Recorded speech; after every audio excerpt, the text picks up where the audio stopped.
चलिए आइए हम लोग देखते हैं सिकंदर के आक्रमण का प्रभाव। जब भारत पर आक्रमण किया उसका प्रभाव क्या था। सिकंदर के आक्रमण का प्रभाव। सिकंदर का आक्रमण ऐसा पहला अवसर था जब प्राचीन यूरोप का प्राचीन भारत के साथ नज़दीकी संपर्क स्थापित हुआ और इसके साथ परिणाम निकले। क्या परिणाम निकले देखेंगे आगे। इसमें पहला है, इस आक्रमण का सबसे महत्वपूर्ण परिणाम विभिन्न क्षेत्रों में भारत और यूनान के बीच सीधा संपर्क स्थापित होना था। सिकंदर के इतिहासकार अपने पीछे प्राचीन भारतीय इतिहास के बहुमूल्य भौगोलिक और ऐतिहासिक कालक्रमबद्ध विवरण छोड़ गए थे। सिकंदर के अभियानों के स्पष्ट रूप से दिनांकित विवरण हमें भारतीय घटनाक्रम की आगामी घटनाओं का निश्चित आधार बनाने में समर्थ बताते हैं।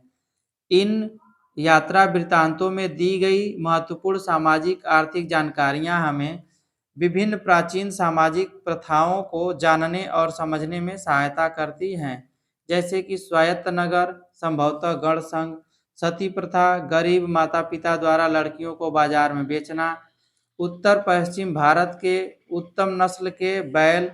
वास्तव में ऐसा कहा जाता है कि सिकंदर ने 2 लाख बैलों को मैसिडोनिया भेजने का आदेश दिया था आदि। चलिए आगे। आगे आपका सिकंदर के अभियान का एक अन्य दूरगामी परिणाम यह था कि उसने 4 अलग-अलग आवागमन के मार्ग खोलकर 3 भूमार्ग और 1 समुद्री मार्ग, क्योंकि सिकंदर ने अपने नौसेना अध्यक्ष निर्याकस को समुद्री मार्ग द्वारा ईरान भेजा था, भारत को यूरोप के आगे उजागर किया। उसने यूनानी व्यापारियों और शिल्पकारों का भारत और यूनान के बीच व्यापार स्थापित करने का मार्ग सुनिश्चित कर दिया। अन्य महत्वपूर्ण सांस्कृतिक विकास गांधार में एक वैश्विक कला विद्यालय की स्थापना था। सिकंदर के आक्रमण का एक अन्य अप्रत्यक्ष प्रभाव यह था कि उसने उत्तर भारत को चंद्रगुप्त मौर्य के अधीन संगठित करने का मार्ग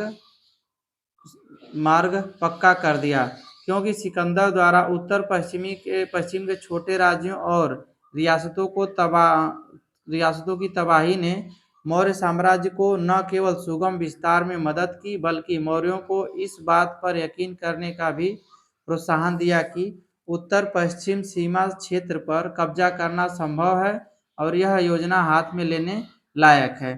चलिए आगे देखते हैं। आगे आपका महाजनपद काल का सामाजिक और भौतिक जीवन। पुरातात्विक आधार पर भारत में 6ठी शताब्दी ईसा पूर्व को NBPW काल के आरंभ और द्वितीय शहरीकरण हड़प्पा सभ्यता के बाद के रूप में चिन्हित किया जाता है। आरंभिक पाली ग्रंथों, संस्कृत सूत्र साहित्य के साहित्यिक साक्ष्यों और आरंभिक NBPW स्थलों से मिले पुरातात्विक साक्ष्यों के आधार पर इसका पता चलता है। NBPW का तात्पर्य नॉर्दर्न मतलब पश्चिमी,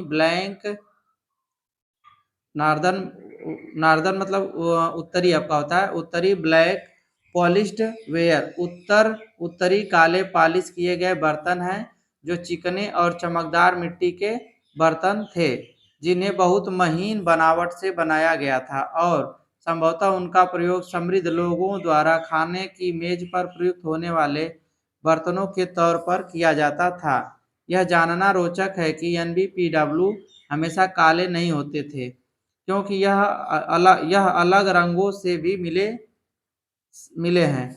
यह दक्षिण भारत में भी मिले हैं, आंध्र प्रदेश के अमरावती में चिन्हित किए गए।